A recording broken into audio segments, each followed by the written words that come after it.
This is NTA and you are on to Good Morning Nigeria, and to start our conversation, let's take these excerpts from yesterday's discussion on the subject matter.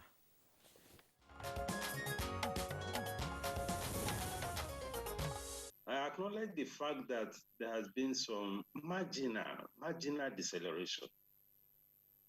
But the reality is that inflation at 17.75%, that's headline inflation, is still very, very high. And even more worrisome is food inflation. I mean, you need to just go to the market, you need to talk to housewives. What are the causes of inflation? Fundamentally, is only one: cost of production.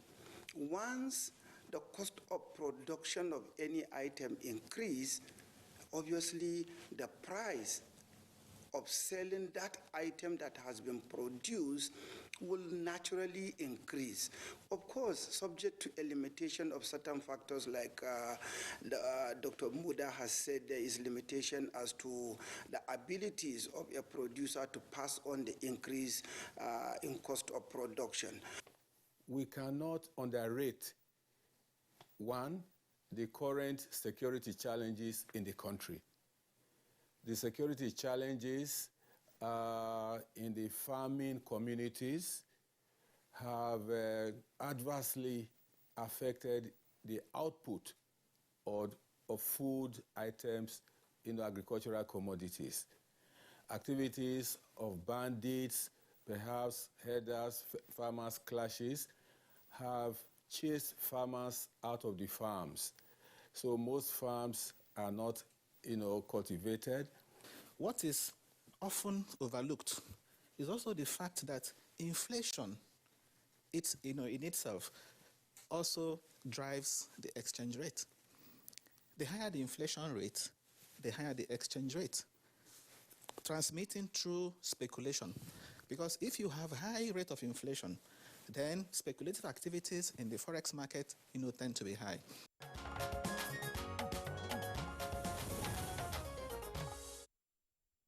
And now joining us to discuss the topic, first let me introduce here in our Abuja studio, Professor Ken Ife, Economic Policy Analyst. Good to have you join us on the program. Thank you very much. It's been a while. Good morning, Nigeria. Yeah. I know. Thank you. Okay, and also with us on the program today, that's from our Kaduna Network Center. Would like to welcome a regular guest on Good Morning Nigeria. That's Professor Yushua Ango. Yushua Ango is to the left of your screen there. Professor Ango is the Dean, School of Postgraduate Studies and Professor of Finance and Entrepreneurship at the Kaduna State University. Of course, he's also a former banker. Yushua, delighted to have you this morning.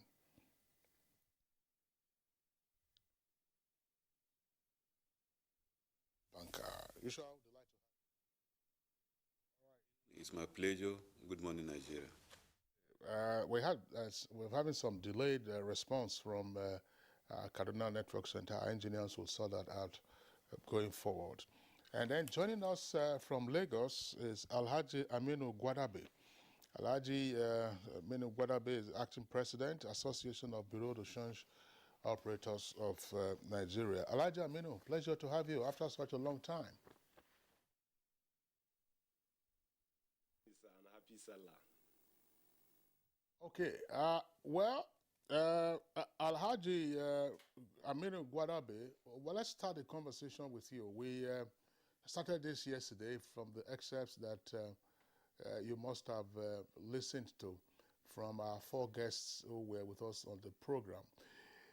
We didn't quite have sufficient time to drill into the forex aspect of the topic, which is managing inflation and foreign exchange rate.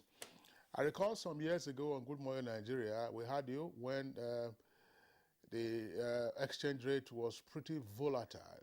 Today, it remains even more volatile. If you have 500 naira in your pocket, you're unlikely to be able to get $1 because I understand it's about 503, 504, or 505. Alhaji Aminu Gwadabe, what is happening to the naira vis-a-vis other currencies? morning. Thank you very much for this worrisome question. Definitely what we are experiencing in the market is not even devaluation. I think Naira is facing war of attrition. What I mean, erosion. The value of the currency is eroding as a result of many factors. Historically, our economy is being pervaded with rising external debt, which saw the introduction of so many measures to exchange rate stability, like structural adjustment program in the 80s and the 90s. And then we also have issues of confidence due to current security situation in the country. Our security situation is so bad that the confidence of even the Nigerians themselves is becoming very, very high in terms of lack of confidence. So this also is putting pressure in the Naira and the market, because a lot of people, like I had inflation statistics also by the former speakers. So a lot of people are worried. Instead of keeping their value in Naira, they are converting it. You see people that don't even need dollar, honestly speaking, coming to the market to make this demand. And sad enough, manufacturers also find it difficult to meet their obligations, both in the official and also unofficial market. And don't forget, we still have a backlog of the portfolio investors that is still not met. And as a result of the security situation, most of them are skeptical in continuing to stay in the economy. So we've been seeing exits of that. And the peak of it is the hot money in circulation. Nigeria is it bleeding? I can call it bleeding. The economy is bleeding with hot money. Everywhere there is much Naira. And the problem is when you have much Naira, that Naira will continue to pursue any other foreign currency at whatever value. So these are some of the factors seriously impeding the exchange rate stability. However, as we continue to talk, we've been seeing some effort of the Central Bank of Nigeria in ensuring that there is stability. What matters a lot is not even the value, yes, 500 Naira, which is more or less a black market rate. This is an unofficial exchange rate. It's not official. The official exchange rate in the I&E window is about still 412, 410. Same with the Bureau de Change window. So these are windows that have been created by the central bank to checkmate the black market rate. So, but it's so unfortunate that we find ourselves, even platforms like Aboki exchange rate, Aboki platform is the one used by media, is the one used by even the Nigerians, the one used by diasporas. So this is also a kind of misnomer that we've been trying to witness in the economy. Okay, thank you so much. Let's now join Professor Yushau Ango in our Kaduna Network Center, who was also a banker. And in Nigeria, we use the dollar all around the world as a benchmark to determine how the economy of a country grows. So what is the current exchange rate officially in the banks, and how do you get it?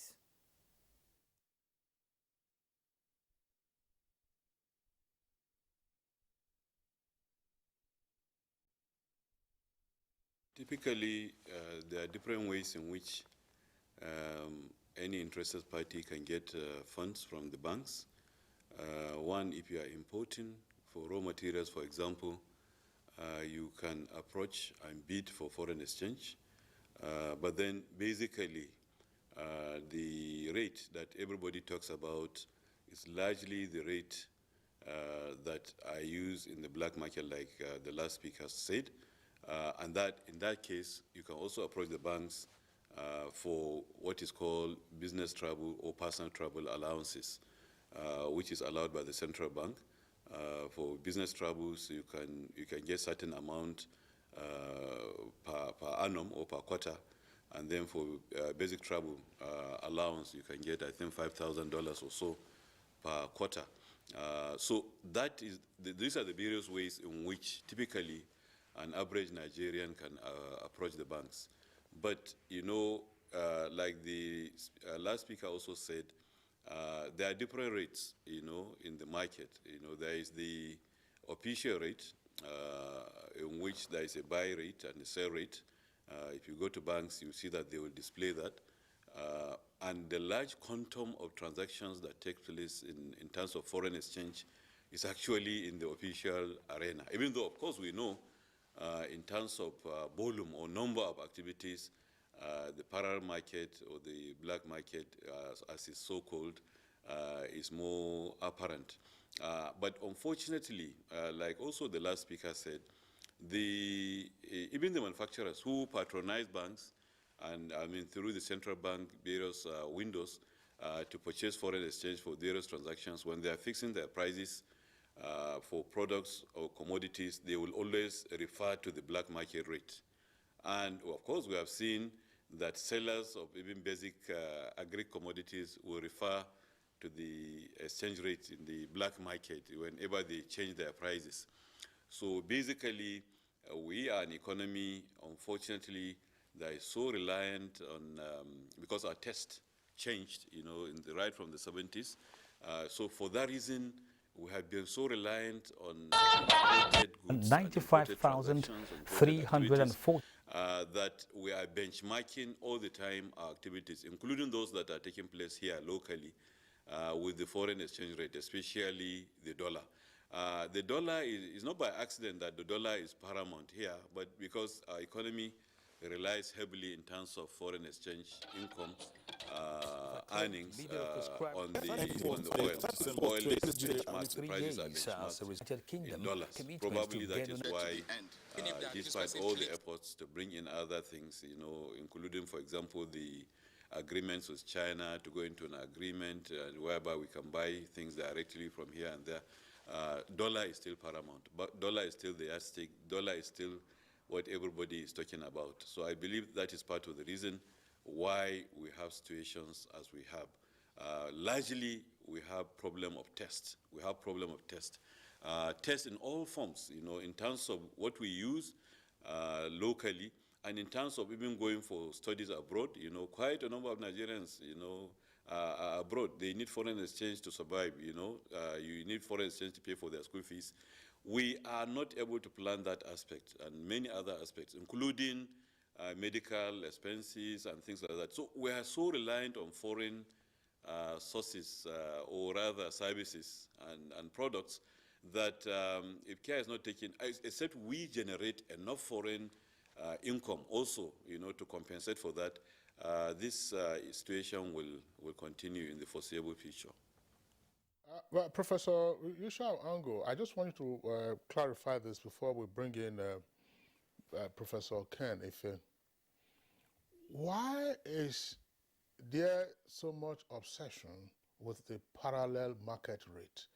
As you have indicated, and as we do know, the bulk of transactions take place through the official window, the IIA window, where the bulk of the money, you know, is sourced by persons who, of course, engaged in legitimate business.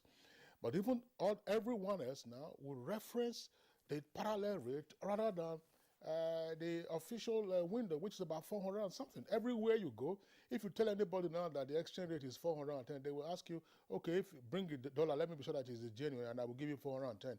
Nobody will give you a cent.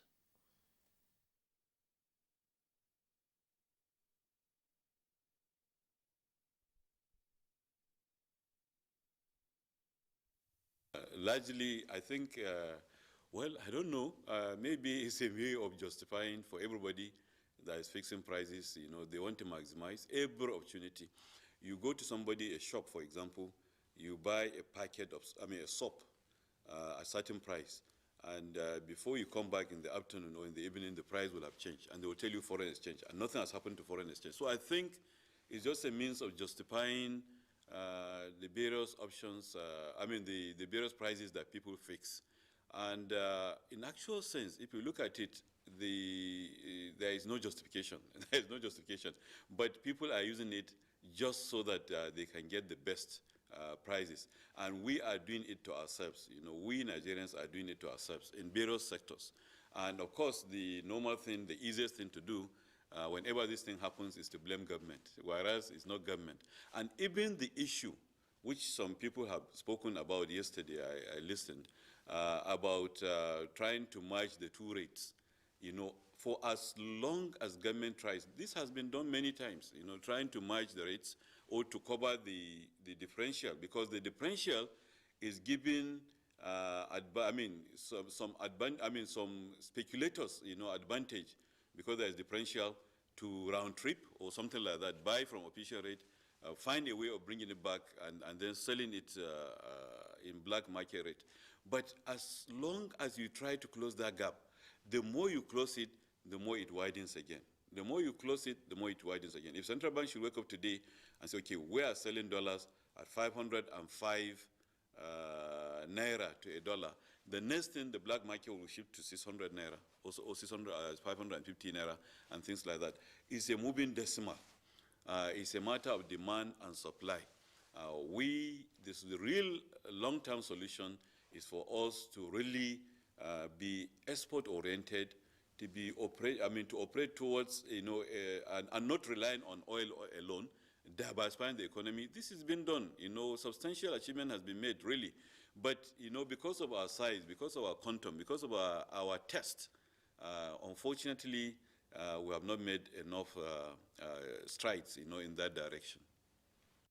Okay, thank you so much, Professor Ango. Let's come back to the studio.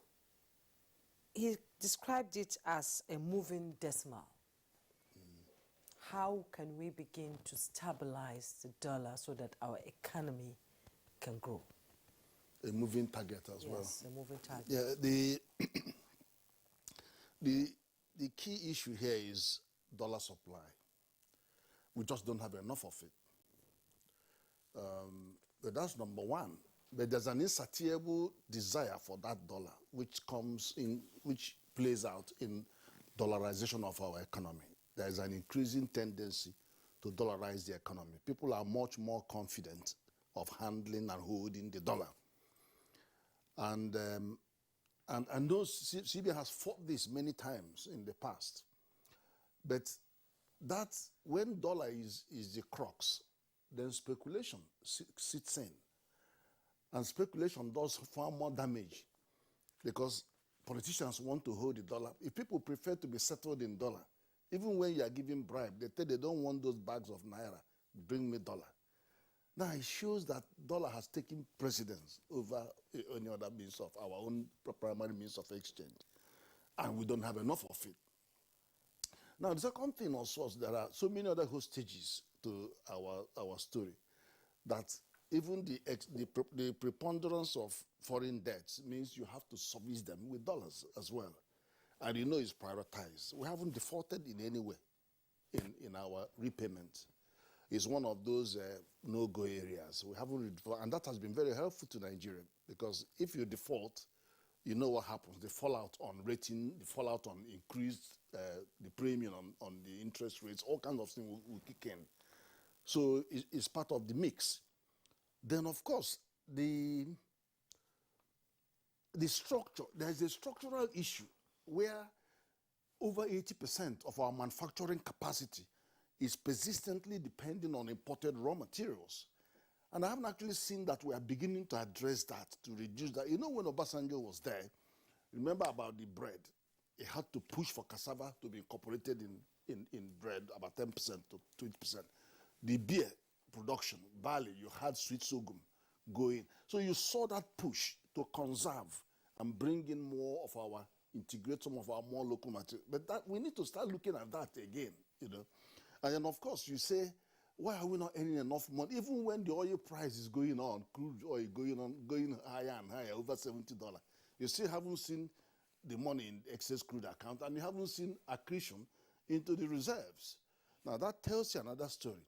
But there are two sides to that story, because I know that some of that money still finds its way into subsidizing petrol and all of that. And if you remove it overnight, inflation impact will come in, because if suddenly we buy petrol at diesel at 300 naira, there will be a knock-on effect on transportation costs.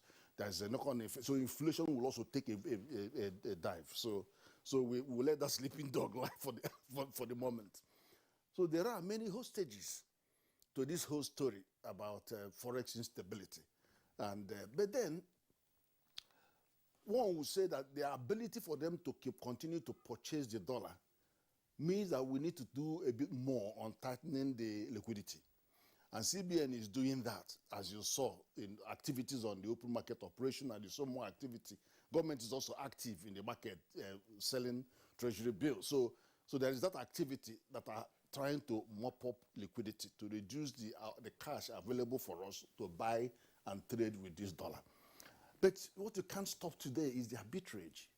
As long as you have those two rates, there's an arbitrage. So there's a revenue earning opportunity. And they capitalize on it. And look at what the prof was saying about, which is correct. People still choose, the narrative that suits them. Any small change they say is because it's because they bought dollar at 500. And you can't enter into price control because of this. To say, well, we supplied you. CBN cannot say, I supplied you $200 million to import raw material. Why are you charging this? We can't get into that territory. Why? Instead, we go into competition to ensure that we can increase the competitiveness of our industry to be able to export more. Because when you export more, of course, you earn more foreign exchange. And then, of course, there are a lot of macro-prudential measures going on right now around the dollar. You can't put the dollar into some dollar domiciliary account. You can't take out, you can't transfer. So there are a lot of macro-prudential measures, taking. But these are stopgap measures. So in the long term, it is about our ability to get earn more dollars. And also, why don't we deepen the use of our, we had this currency swap with China, which should also help us more, because a lot of our imports are actually coming from China. So how don't we deepen that swap so that we de-emphasize the use of the pressure on the use of dollar? So I think that's some of those, and there are options. Since most of the things we get is from China. It's from China, yeah. Okay, Prof, if we'll return to you, you'll drill into some of the issues that you have already highlighted. Elijah Medo Guadabe, amongst the factors you indicated as being responsible for the current parallel market rate of the Naira, according to you, is hot money in circulation.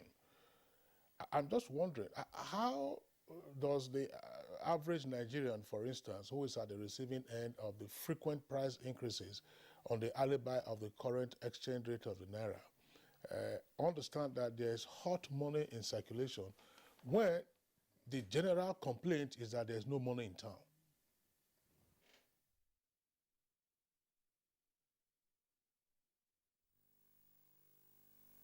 Money supply, it depends on how you look at it, M1, M2.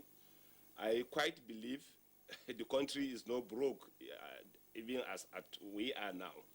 There is still a lot of activities going on. Been seeing expenses that have been carried on, and it's in billions of naira, that also influence the exchange rate.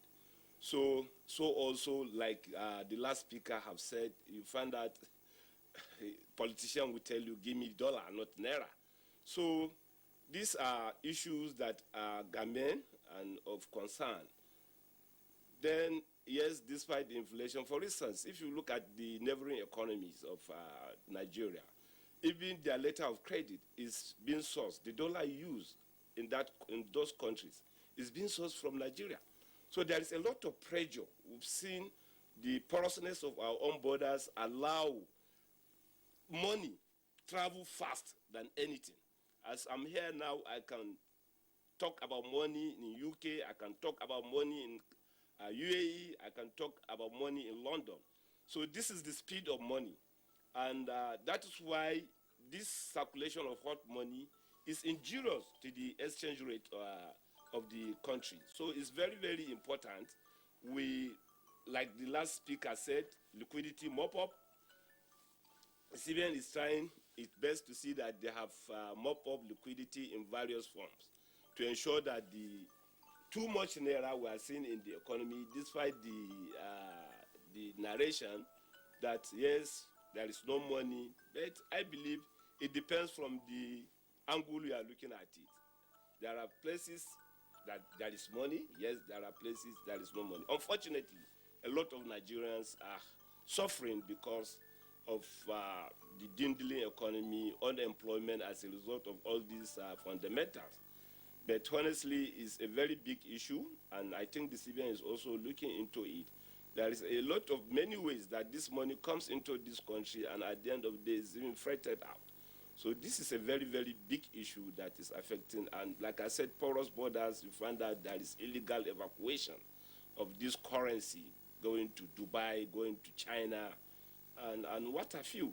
So it's really a big issue and a big concern. Thank you very much, Alhaji Aminu Gwadabe. Professor Yusha Ango, again, I want to pose the same question to you. I mean, is there really hot money in circulation? If you say hot money, or should we say hot money in limited circulation? When everyone else is complaining that there's no money in town, purchasing power is diminishing quite rapidly. That's one leg of the question. Second leg is, we say, okay, we have to boost our exports so that we can earn forex. How then do we account for the diaspora remittances running into, in some cases, billions of dollars? So what impact do those remittances have on our exchange rate versus the figures that we are seeing now, where the parallel rate is over 500 naira to $1 US, the British pound, I understand, is around about 700 or thereabout. So how do you understand all of this miasma of issues around the foreign exchange rate?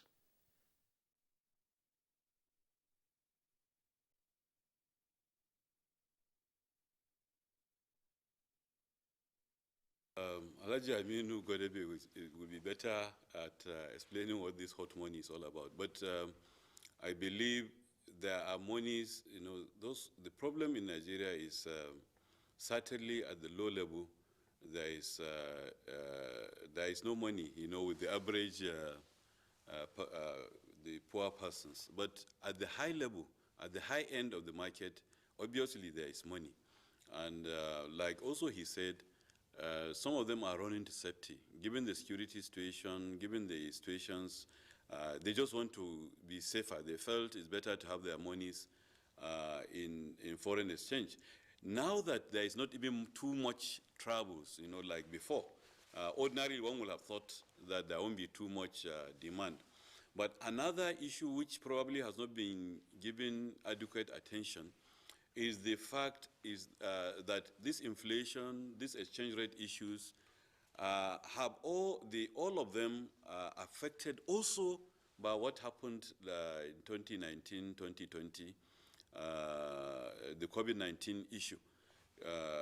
Those things and the fact that we entered into recession somehow will manifest naturally. Whether we like it or not, it will manifest in inflation at the end of the day. We are lucky that we did not run into the problem of hunger and too much of it, that it was not a headline issue.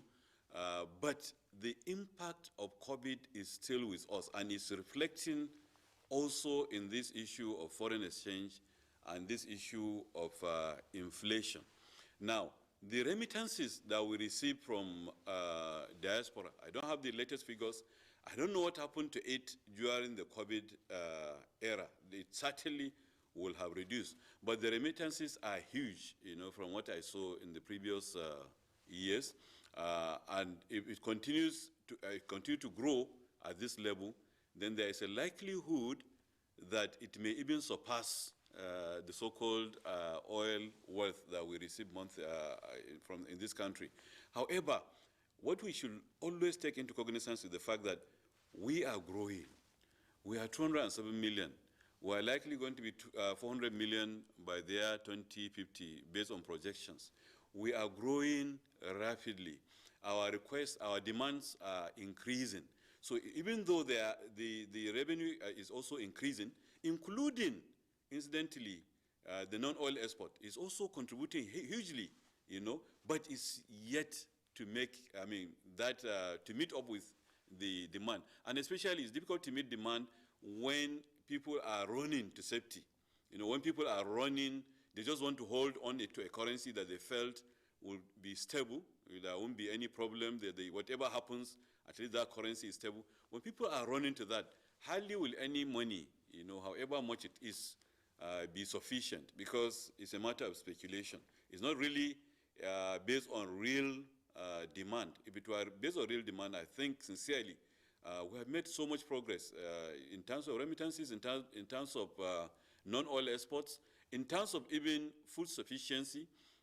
All those are real huge achievements. And even in terms of even manufacturers' contribution to GDP, it's improving. If you look at it in the last few years, it's improving. So manufacturing is waking up, unlike what it was in the previous years.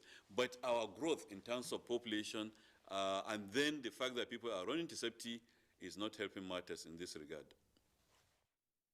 Professor Ishao Ango, let's now come back to the studio. Professor Ken Efe, he has talked about the fast-growing population here in Nigeria, and the exchange rate definitely affects manufacturers, and in the long run affects the consumer, because we're a consumer nation. How can we, in a way, balance it so that manufacturers get these dollars the way it should be gotten from the banks at the right price? Because if they buy it from the parallel market, definitely if I go to the market, I'll buy whatever I'm buying at triple the price, and it affects me as a person. So how can we sort of balance it so that the end consumer will not suffer the cascading effect of the exchange rate on manufacturers? When Wadebe talked about hot money, yes, it could be looking at the velocity of the money or the temperature of the money. But there's one aspect of it's hot. So the one aspect of that hot money story is foreign portfolio investors, which started disappearing from the second quarter of 2020 because of COVID. So a lot of them are out of the market completely, and it's a huge number, into billions. And it's very important because even though they don't stay there for a long time, but they are coming and going, helps us temporarily deal with the issue of forex stability and availability. Then, of course, back to the question about the population. You see, Nigeria is not feeding 208 million people. No, we are feeding 300 million people, because a lot of the Francophone countries surrounding Nigeria, Niger, Mali, Chad, northern Cameroon, and northern, are actually heavily importing our produce. So a lot of our produce are not even available for export, because at those northern frontiers, they are heavily importing our produce. And the reason is this. The currency, the CFA currency, 1 naira was buying 3 in 2014. But 1 naira is only buying 1.2 now, or 1.3, which means to them is about 67% devaluation. But their own currency is nothing to write home about, because it's an artificial value. The Nigerian value is always the same, because it's responds to what happens today and tomorrow in the market. But theirs is not. It's pegged to euro, and their foreign reserves are bound to maintain that value. So that value stays constantly. It is not real. So you can't actually, but the fact of the matter is, to them, they are seeing our produce cheap, so they are importing them. And they are not settling in dollar. They are settling with our own naira as well.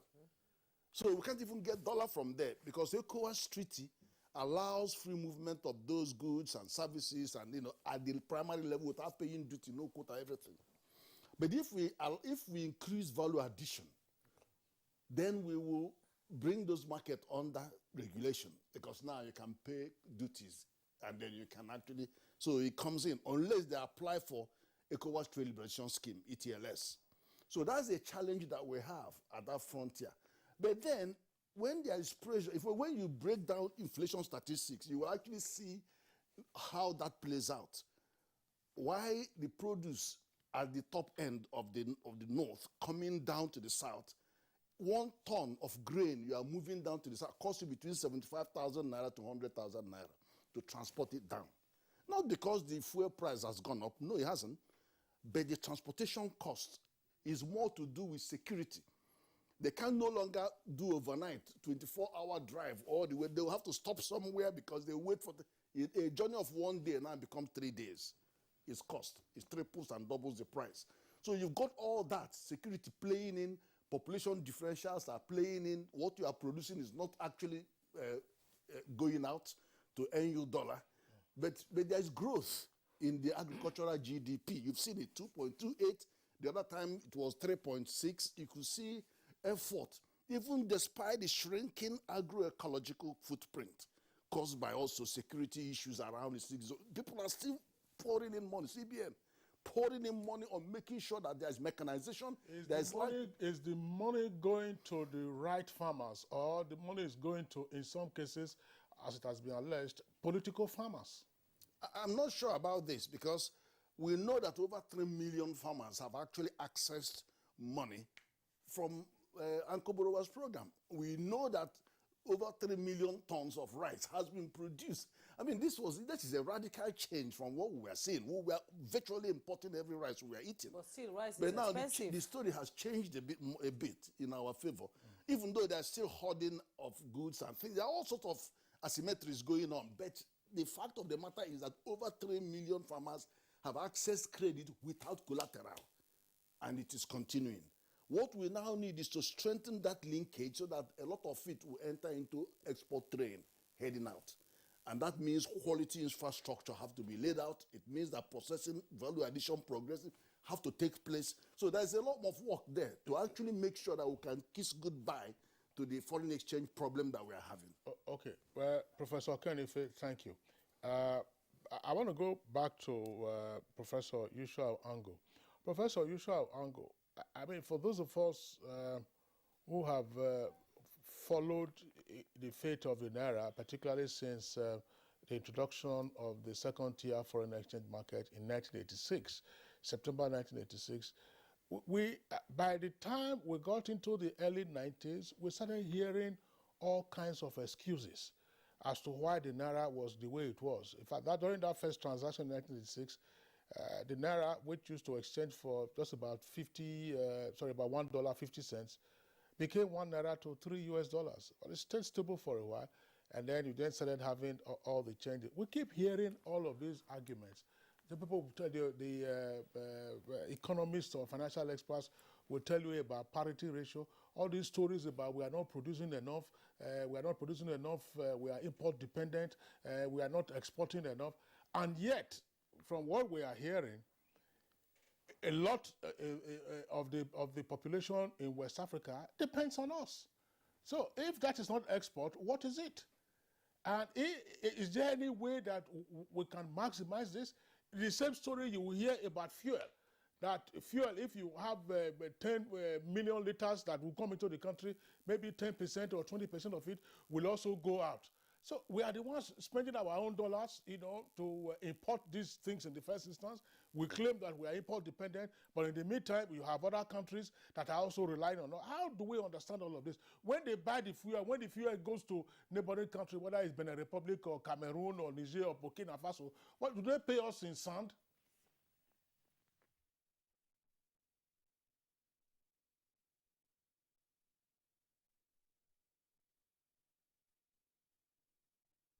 Pay us in CFA. The economies of West African states in that regard are somehow assimilated in the sense that certainly, like Prof said, a lot of trade takes place, especially in terms of grains. I come from a village where there is a market that people come all the way, from including Mali, or Senegal, to buy some of the crops there, so we know that there is exchange. But in the same way, We also buy a lot of things from those areas. A lot of what we have as cattle here, actually not Nigerian cattle. A lot of the rams and all that are also not Nigerian. So, and then also a lot of the beans and things like that. We get a lot of things from them. They get a lot of things from us. Unfortunately, very informal ways. Perhaps, definitely when they are coming in, they can come and pay in Naira.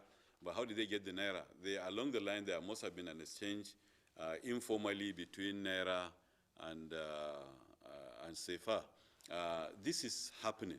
And unfortunately, a lot has to do with the way we structured our country right from the beginning. Our foreign relations, our foreign policy right from independence was that of, was Afrocentric and is still Afrocentric. And we have remained largely, the big brother, if you like, big brother in the sense of generosity, not even in the sense of loading it over anybody. To the extent that, small neighbors, can do all sorts of untoward things towards us and get away with it. That was the way we operated. Unfortunately, if we let our borders to be porous, we had no controls, and they have control. They have discipline in their own countries. We cannot blame them for it. So the reality, like Prof said, is quite a lot of what we produce here, or what we even import here, including petroleum that we import now, some of it ends up there. Right now, most of these countries, for example, are selling petrol at 400 Naira or thereabout. We are selling at 160 something Naira here. And so they are benefiting from it because we are the one that allowed it to happen. Nobody can do it for us. We are the one that open ourselves and open our borders to that extent. I'm just hoping and praying, for this huge refinery to start work, and we're hoping it will start next year. That will even reduce the quantum of imports, official imports, into Nigeria. That alone will give Naira some respite. So we are hoping for that, but sincerely, there is an issue of patriotism. We can only be patriotic. If we want to defend our country, we defend our country. If we have national interest, we have national interest. There is an issue of patriotism. We can only be patriotic. If we want to defend our country, we defend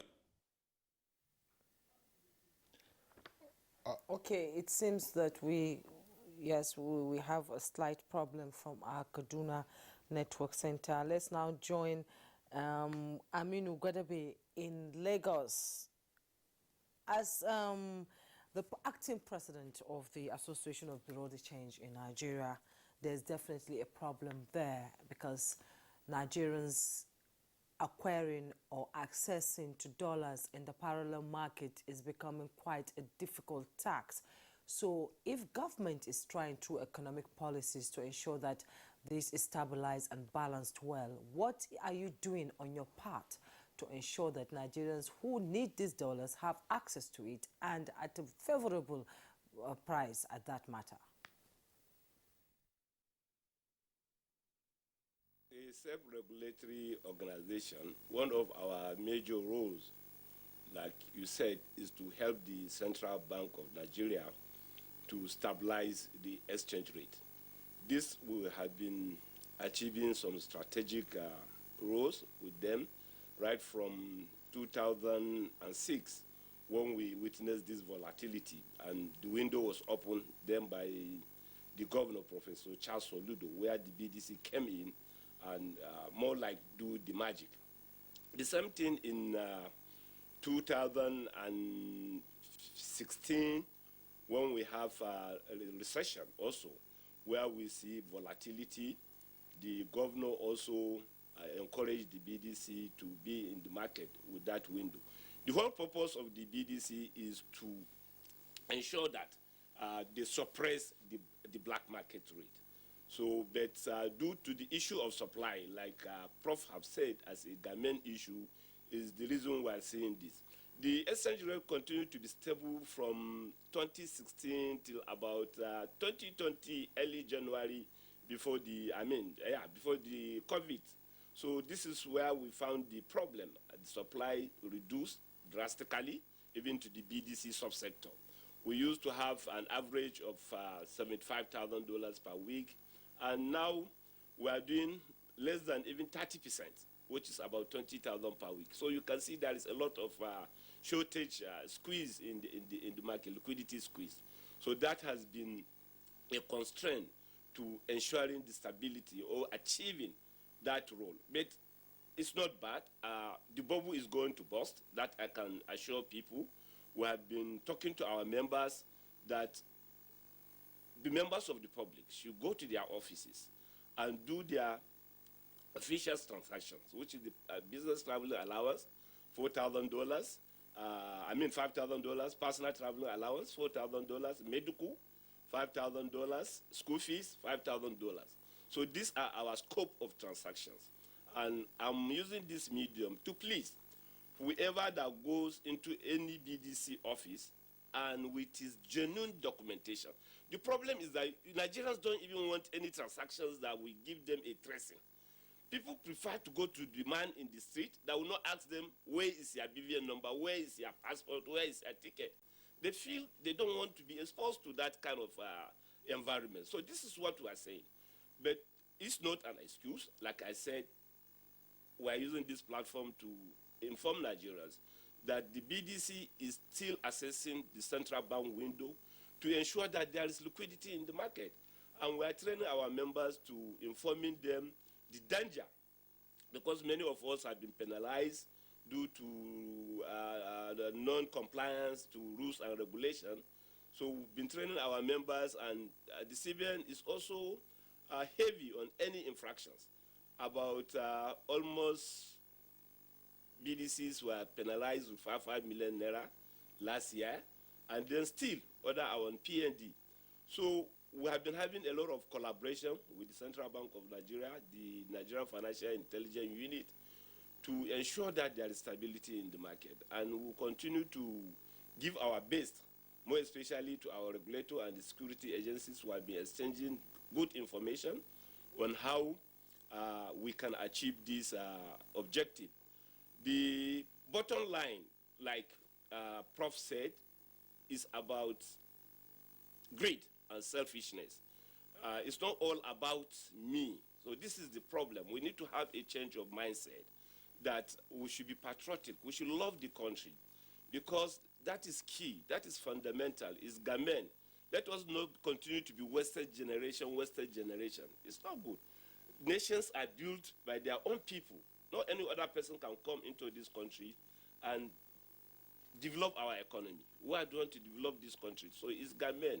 We should be patriotic to ourselves, to the country, so that we can be in that position. Nigeria is in a very, very vintage position in the world. In fact, if you look at the world map, one of my geography lecturers was saying, we're at the heart of the world.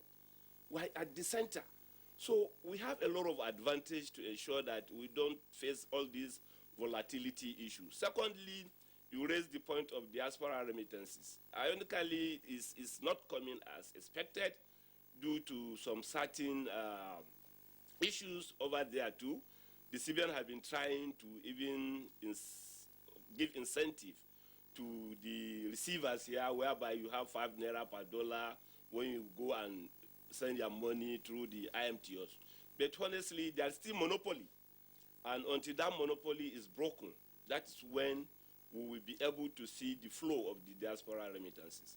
The operators of IMTOs are saying the fixed versus, do we call it black market rate, is the reason why they cannot continue to bring in their money into this country. You find that people have now come to even establish companies whereby they are the ones that are utilizing the bulk of the diaspora remittances instead of coming into this country. So we have to address that. The CBN is trying to ensure that they close the gap between the parallel and the official market. But like we have heard this morning, most of the time they want to close it, the gap, you find that is going. And there is no country that operates a free float. No country that operates a free float exchange rate regime. It has to be a managed float. The central bank have been trying to see that they came in with different market to manage the exchange rate. The BDC window is one of them. The I&E window is one of them. You see, it's only in Nigeria you find even banks going to their central bank, sourcing money for their customers. This is, something that the model should be changed. Banks should be made to be productive, even in terms of earning foreign exchange, by ensuring that they support businesses that will bring export proceeds into their coffers and use it to also pay for import bills. These are some of the things that we should be doing. Then, diversification of our economy. No doubt about it, we have been operating a monocultural economy whereby the main source of income is the oil. And just many times, like the last COVID-19, whereby we are even begging people to take our cargoes on the sea because there is no buyer. So that is an eye-opener for us now to really go into export and solid minerals. I'm happy some stakeholders like Lagos Commodity Exchange, they are coming with programs on how to even finance solid minerals. These are the things, resources that the country is being blessed. So we have to look into it. Then in the long run, which is more expensive, is import substitution. We have been trying to do that even in terms of the petroleum product that we are seeing now with Dangote refinery. But the marginal cost of replacement is more in agriculture. It's low in agricultural products. So we need to focus our backward integration linkages into the agricultural sector. It's unfortunate. People are in technology revolution, is it fourth revolution? And we are still grappling to even move from agricultural to manufacture. So we need to really draw back our policies, look at them, and see the right way to do. I still believe putting more emphasis, like the Central Bank of Nigeria is doing in terms of farming, supporting agriculture. What is lacking is agro-entrepreneurship. So we need to develop people. We see farming, we see agriculture as a total business. The production, the manufacturing, the packaging, all as a whole. Instead of seeing it as a subsistence living, whereby you just go and farm for you to feed your family. That is the most farming activities that is happening in the north. So we need to expand that horizon. It's very, very important. And as we go in, and as I said, it's a question of time. The bubble will burst. All this arbitrage that we have been seeing is going to stop. It's not going to continue because we are not going to remain like this. Nigeria is a country that all the time, if the crisis we are seeing in Nigeria is happening in other countries, honestly, that country will not survive. So we should thank God, and also most of Nigerians, they are prayerful, and I'm sure we are going to see the end of this volatility. We are going to go back to normal. All the parameters going forward look good. By next year, we stop importation of petroleum product, which is engulfing a lot of our own dwindling reserve. Also in agriculture, in terms of rice, a lot of improvement have been recorded there. With the ACTF, this Africa Continental Trade Agreement, I also think Nigeria is going to benefit a lot as the giant of Africa in terms of export. So it's good. We have been seeing infrastructural development in terms of roads, railway, that we aid transportation of goods and services. So I have hope, and the future is going to be bright. And for those in speculation, I still advise you desist from it, because the governor, like I've always tell us, those involved will burn their fingers. So much. Aminu Gwadebe, you've raised a lot of pertinent questions that we would like to touch on before the program ends, but we'll take a break right now. When we return, our conversation will continue. Still Good Morning Nigeria, and we're live on NTA's network service. All our three guests are still with us. Yusha Ango, a professor from our Kaduna Network Center, Alhaji Aminu Gwadabe, who is the acting president of the forex dealers in the country. We're still with us from our Lagos Network Center. And here in the Abuja studios, we still have Professor Kenefe. Professor Kenefe, Well, we're on the home stretch again, just as we did yesterday. A number of issues are coming up. These are matters that are very critical that you three guests are raising this morning. There are 2 points that Alhaji Aminu Gwadabe raised that I would like you to respond to. One, we're talking about the seepage of diaspora remittances into the economy and what impact that might make, because they are not bringing in local currency, they are bringing in hard currency. So if simple economics will tell you demand and supply, so if the supply is coming in and it runs into billions of dollars per annum, just let's forget last year. Even before last year, we were having quite some huge supplies. We know that there has been a shortfall on account of what has happened as a result of the COVID-19 pandemic. But Gwadabe says that it appears that there are some middlemen who are hijacking this and not allowing percolation into the larger economy. What can be done with regard to that? That's one. But the other critical point that he also raised is to say banks themselves should stop going to the central bank for dollars.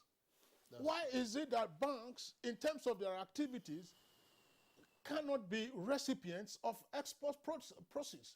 You know, we have raised this issue here on Good Morning Nigeria with you, Professor Kenife. Yes. Why are banks not engaging in real banking business, financing real productive activities that will earn, if it is local activity, earn naira, if it is foreign activities, earn forex, and you receive this one. When customers come to you, you also say, everybody, I don't know how many banks there, everybody rushing every week to go to the central bank for money, and this is the cost of round tripping, and we have seen this for over 30 years. I mean, usual angle has been in the banking sector. Correct.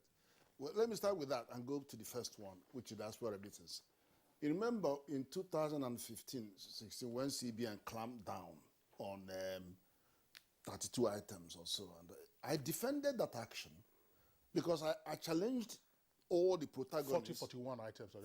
I said, I challenged them. I said, tell me any bilateral agreement, trade agreement, multilateral trade agreement from WTO and the plurilateral trade agreement that says that a central bank has to provide money for importation of product. There's none.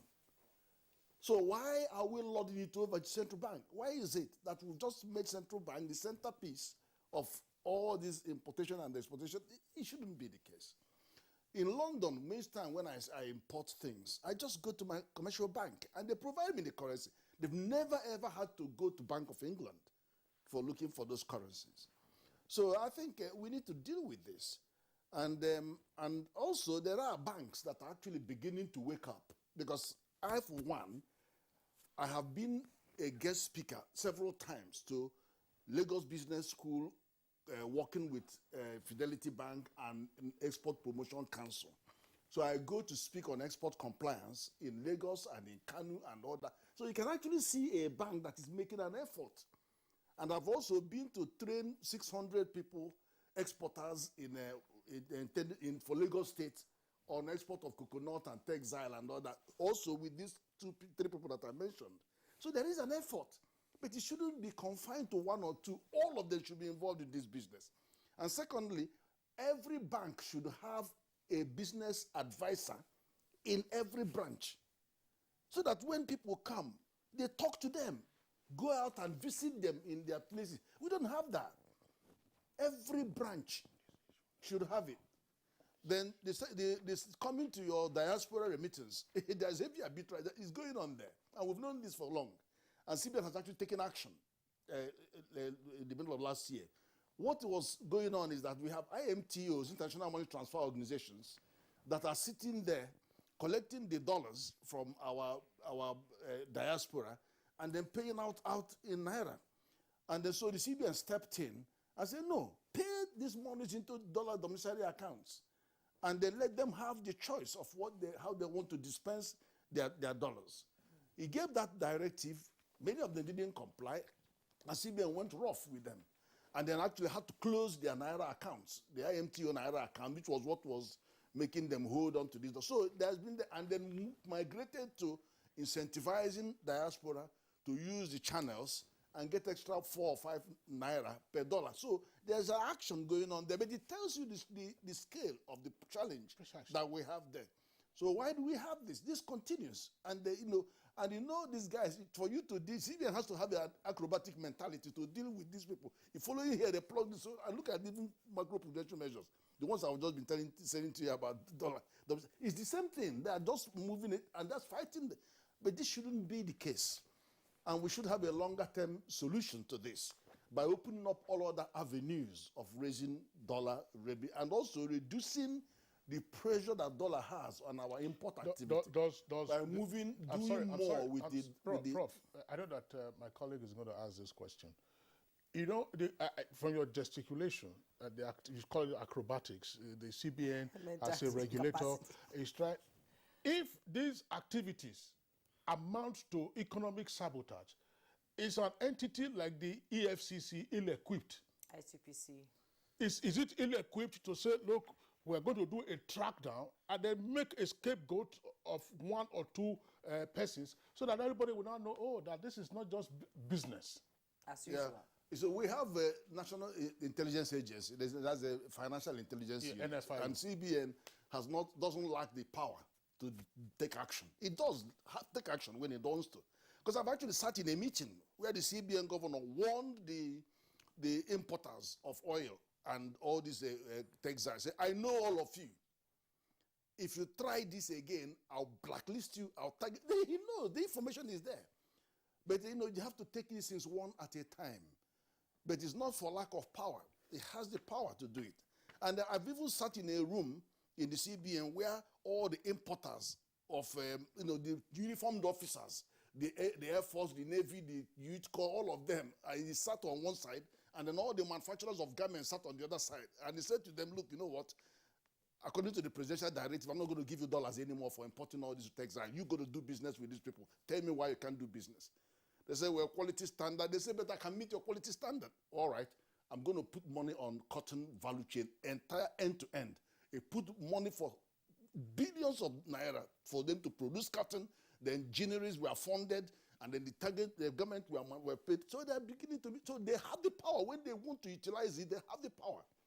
Even down to spraying money in the market, they have the power. It's all in their mandate.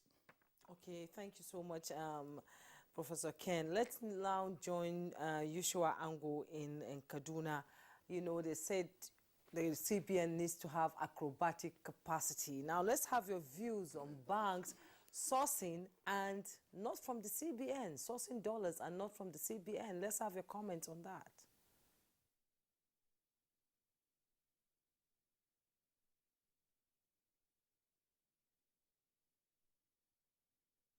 What we have had, or what we still have in Nigeria, Nigerian economy generally, is a Father Christmas economy in many respects.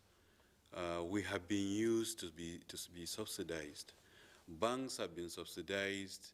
Everybody has been subsidized. But I think I've spoken here many times about the quantum of subsidy that goes to banking in particular. It's too much. Take, for example, now banks' balance sheets today are in trillions of naira. Some of them have balance sheets that's as big or bigger than the national budget of Nigeria. Now, of course, the government doesn't want these banks to fail, because if they fail, it has ripple effects on the whole economy. But, in that attempt, a company, asset management company of Nigeria was set up to manage bad debts, of banks. Now, these are there, and quite a number of them will go into some industries. They'll go and invest in certain sectors. They just move in with the currents. When a particular sector is doing very well, all the banks will just go and lend into those, and they will lend hugely. And when they lose money hugely, AMSCON, the asset management company of Nigeria, will just absorb this, and nobody gets punished. Nobody gets punished, nobody gets penalized. In a rare occasions, you disband the board, you remove the directors, and that is all. All the losses. That's the same way we have been managing foreign exchange as far as banks are concerned. The point has been made that everywhere else, banks do not rush, they don't run to the central bank to look for dollar to do business. We are so laid back, we are so used to Father Christmas mentality, Banks will not be innovative enough, they will not be ingenious, they will not want to create export market, they will rather sit down, go cap in hand to central bank every time they will get this. So what we need sincerely is a real major structural change. And I hope if we can do this with the coming of the Dangote refinery, that will reduce at least 1/4 of the imports. Let central bank begin, even though they have done it many times, they have actually pushed banks to source for their foreign exchange. They have encouraged this issue of import and export window, so that exporters can maintain their use and utilize their money. They have done everything, but I think, they are not pushing hard enough. I think, that mentality, that thinking, that our Father Christmas approach is still what is happening. Just like what is happening, like I said, in every sector. But in banking in particular, given the size of banking business, given the significance of the banking business, I think we need to go with the best practice globally. And I think the best time is now. We don't have enough resources. Let central bank manage our foreign reserves. Let them manage the economy. Let them manage the monetary policy. Let them handle it very well. They have done very well in intervening in agriculture and other sectors of the economy. Their developmental objectives are coming out very well. I think let them do that. And then let us encourage the banks, to source for foreign exchange. They can do it. They have the capacity, but they are just laid back because they know they can always get it from Central Bank of Nigeria. Wow. Professor Yusuf Ango, thank you very much there for your comments.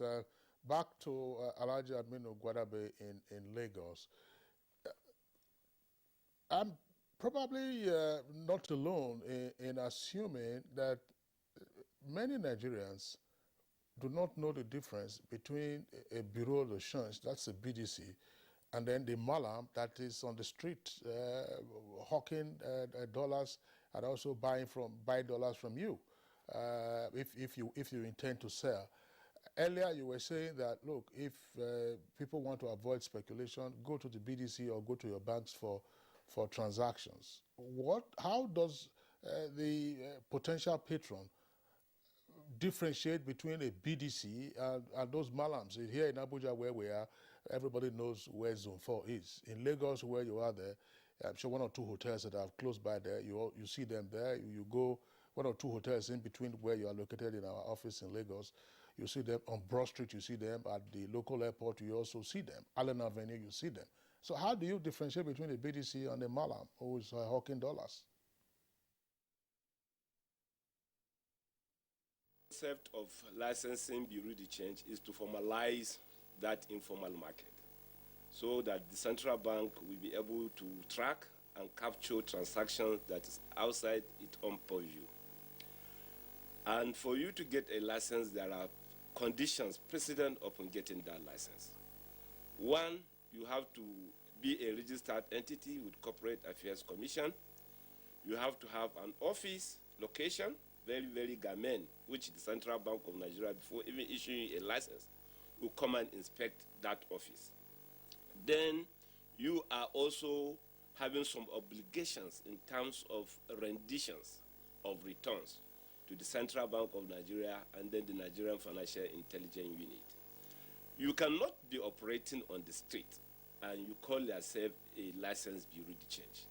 So this is a misnomer. Unfortunately, that market has been developed for a very long time.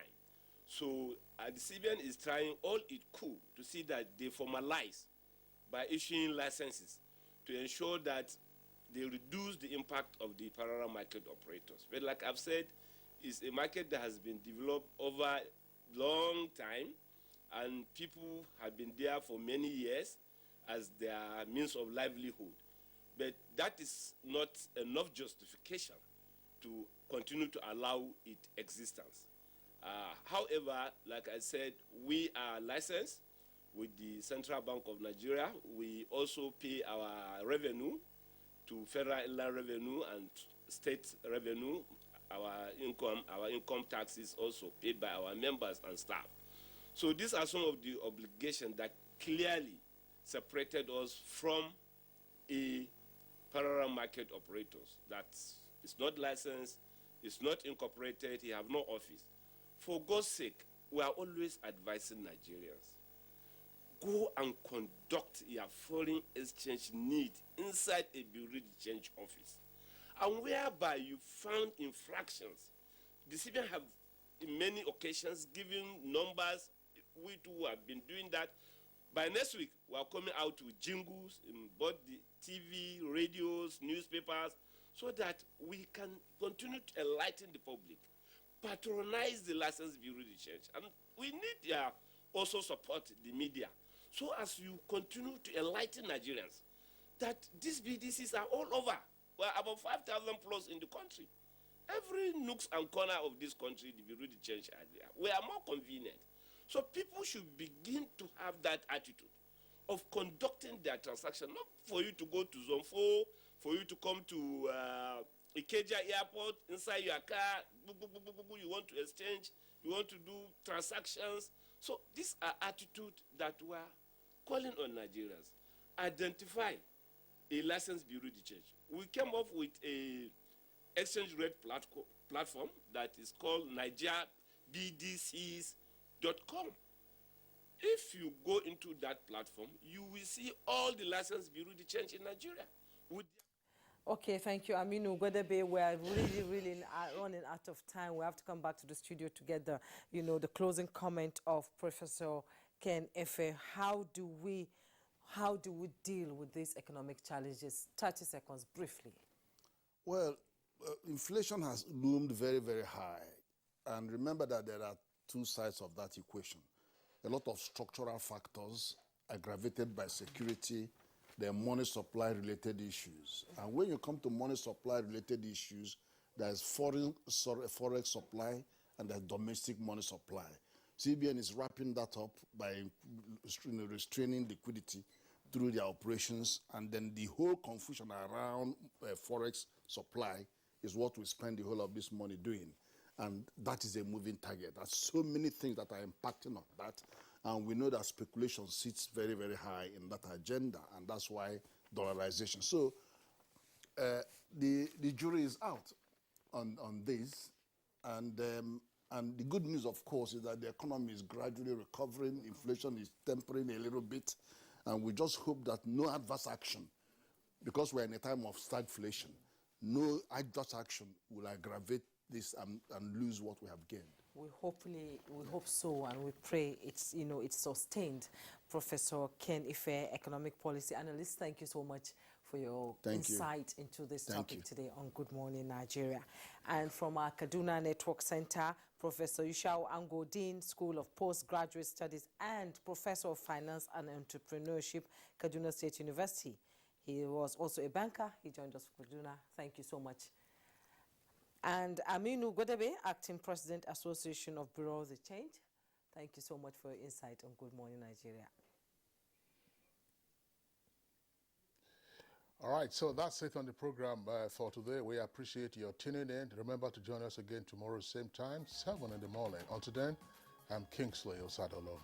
And I am Juma Yusuf. Do have a great day.